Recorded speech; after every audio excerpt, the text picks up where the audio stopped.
is at stake in our community, I don't have to tell any of you.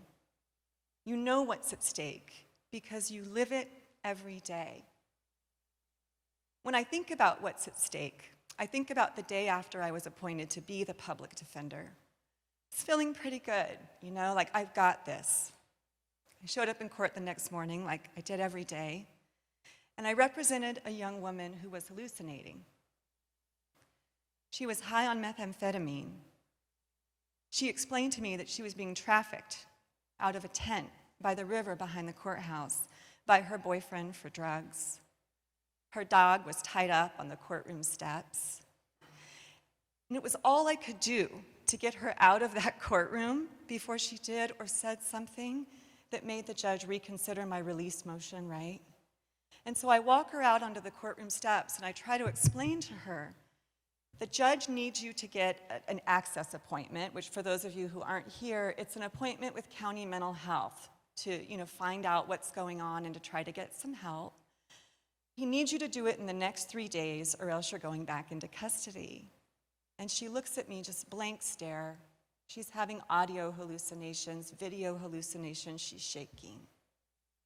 So I take her pit bull and I take her and I put him in my van and I head over to Emmeline, which is the county mental health building. And I spend hours in this Byzantine system, right? It's like Alice down the rabbit hole, trying to get her an appointment with county mental health. In a surreal twist of like Santa Cruz fate, all of this is punctuated by people telling me all the places I can't have her dog. The dog can't be tied up in front of the building. The dog can't be in my car. The dog can't, piss on the lawn. The dog, right? She's hallucinating. It turns out she's dyslexic. I cancel my appointments for the day, and there I am in like my fancy suit, my high heels, and this shiny new title. And can I tell you what I accomplished for this young woman on my own as an attorney? Nothing. At the end of the day, I dropped her off back in front of that tent with 2 bags of food, and I sobbed. This is what's at stake. This is not an unfamiliar story. I've seen all of you who are defenders in those courtrooms with these people, our people, and they're suffering and they're vulnerable. In this county, we have a crisis, right? Our clients are suffering from mental health and substance use disorders. They're unhoused. They have post-trauma from all the things that we've all been through with them and all the things they've been through in their own lives. And the old way of doing things is not working when we are faced with these new problems.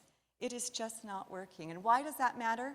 Because I have never had a client look at me and say, Miss Rogers, when I was a little girl, I wanted to spend my life in a cage. Our clients want to be well. Our clients want to be free, right? They want their lives back. And as public defenders, it is our job to help them reach their goals,